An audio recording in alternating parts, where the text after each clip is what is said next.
Kubhlungu kakhulu bantu bakithi. It is very sad. The sadness is the fact that we are left with no choice as black people here in South Africa but to take our children to white schools and multiracial schools and put our children at risk of being badly treated by these racists, of being wrongly indoctrinated, and of being molested and raped by these evil racists.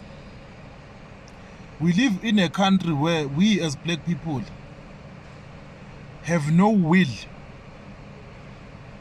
no political will, and no other will to actually create our own schools and maintain them and ensure that they produce brilliance. It is very sad to see also how there is some sort of selective outrage. If you look at AfriForum and many other NGOs or all these organizations, the only time you hear them making noise is when their interests are under threat. Right now, AfriForum is defending the same man that is suspected of raping a 7-year-old child.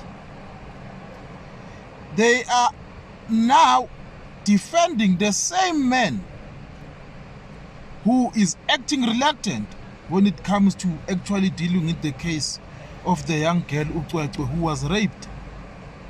And he is actually starting to show signs of a person who knows something that we don't know. We have all of these NGOs and all of these organizations. When there are problems that affect black people, you will never see them. But when there is something that seeks to expose the white double standards and the white racism, you see these AfriForums and all these freedom fronts. It's either they become silent or they come into the defense of the perpetrators. We really have to see through the rubbish now. We really have to see through these people who are two-faced. And we have to call out all of the people